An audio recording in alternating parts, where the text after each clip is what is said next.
Okay, so in this video I want to show you some ways you can go from having your production project, which is, all your software instrument tracks, nothing named, all over the place, to actually having really nice clean stems ready to mix. So I'm going to show you in Logic the quickest way that I've found to be able to get to that point. Okay, so first of all, what we want to do is get rid of any muted regions, so generally tidy things up. Now the easiest way to do this is go to Edit, Select, and then we go Muted Regions, and then Delete, and we'll get rid of those.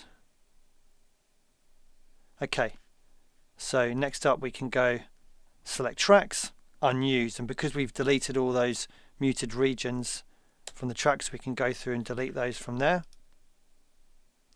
Now we've got some muted tracks here that have regions on now. These aren't muted regions, they're actually just muted tracks. Okay, so we want to get rid of those too. So we go Edit, Select Tracks, Muted, Backspace. We can erase the automation there. And now what we've done is we've deleted all of our muted regions, we've deleted all of our unused tracks, and now we've deleted all of our muted tracks as well. And that's already cleaned up a lot of the it's cleaned up all the muted regions and all the muted tracks, and we're kind of a lot more organized already. Okay, so the next thing we want to do is basically bounce these tracks as stems. Now, I used to actually go through each individual track and bounce it out externally as a stem essentially, which took absolutely ages, sometimes hours, sometimes whole afternoons of just bouncing stems, and it was extremely boring, and just one of those things that really slows you down in the studio. And there's actually a much faster way of doing it.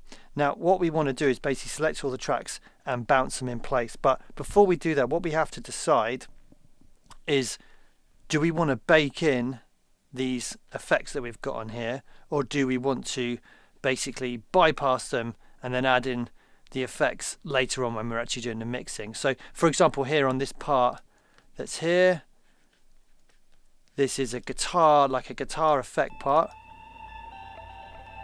which has obviously got quite a massive reverb on it, and that's really part of the sound.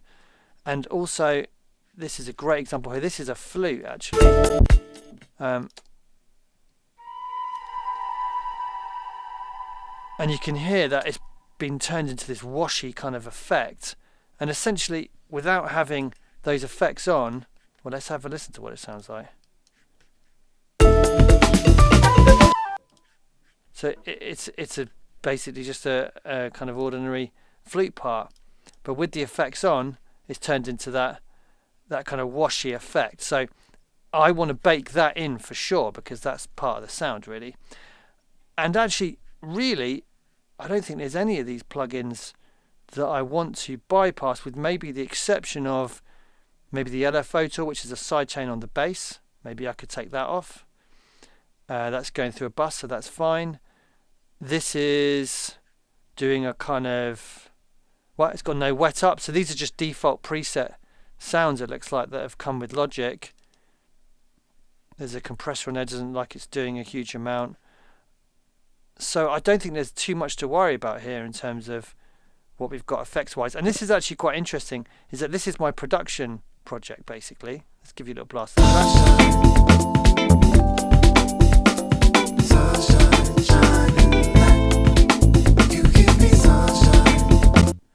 And actually there's really not very much at all on here. These, as I said, these are default Logic channel strips that Logic's put those on for me. So I've not done much mixing at all on this track, but I'm ready to basically bounce things down and start mixing it. And I think that's quite a good thing to try and aim for, is to try and actually get your track sounding pretty good without any mixing having to be done. Try and basically produce the mix, essentially compose the mix, and make sure things have got their own space and everything's kind of sounds coherent without having to resort to huge amounts of mixing plugins. Now this is genre specific a little bit, obviously if you're making drum and bass or really kind of intricate dubstep, you can't really get away from that, but this is a much more, I guess, kind of organic sounding track, and actually I kind of want to keep the sounds sounding quite organic. It's got quite a lot of live drums and stuff like that, so that's quite a good principle, I'd say. Okay, so as I said, there's not too much I want to bypass on here, and because that's the case, all I need to do is come in here and basically choose the tracks,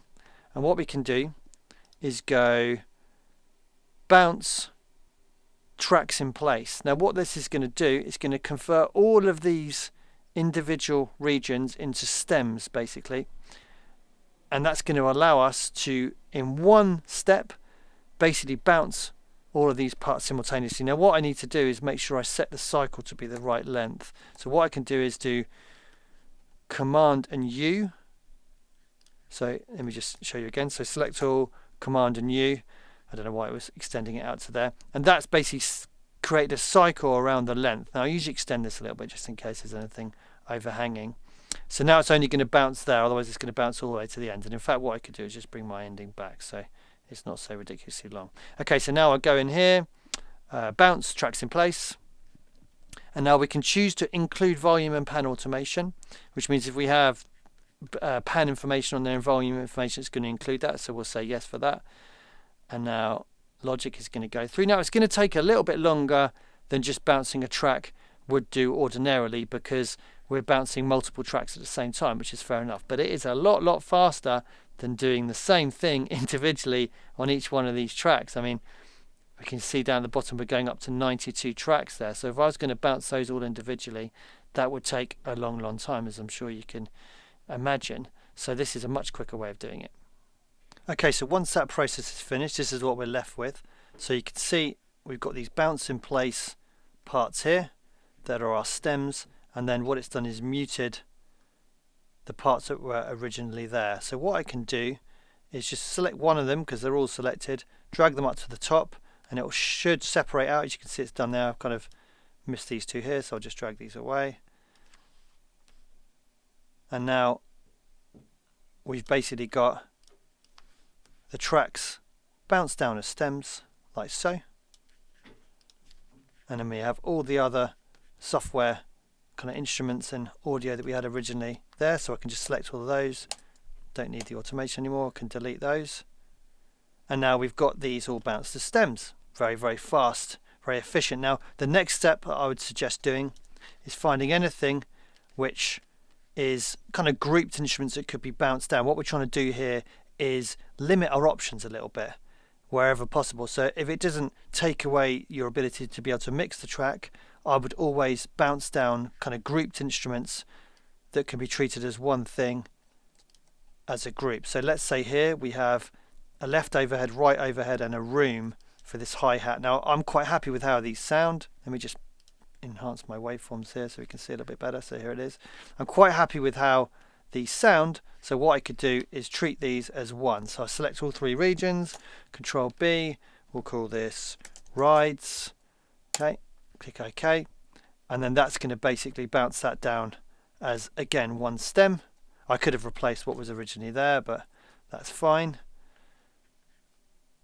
So you can see here it's placed it wherever I had the track selected before. So let me just drag that up, delete what was originally there, and now we've got that bounced down as just a ride stem. So I'd go through and do that for all of them.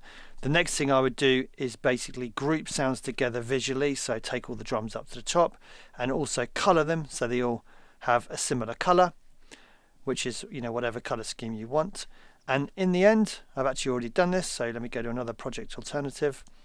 This is, we'll save this.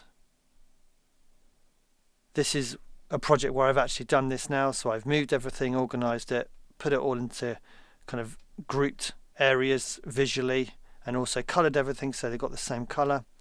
And this is what we're left with. So you can see I have parts bounced down. So I've got far fewer tracks now to work with, which means it's a much less of a load on my brain to mix this track rather than having kind of unnecessary extra tracks. I've bounced things down like similar parts, and I've colored everything, grouped them all together so it's nice and easy, ready to start mixing. Everything empty here, completely clean slate apart from some little basic mastering plugins just to get a vibe going on the master. And that is my method for going from my production project into my kind of mixdown project with nice clean stems, and this is now ready for me to go through the next process that would be gain staging. So I hope you found that useful. and make sure you like and subscribe to the channel if you want to get more videos like this, and thanks a lot for watching. Cheers.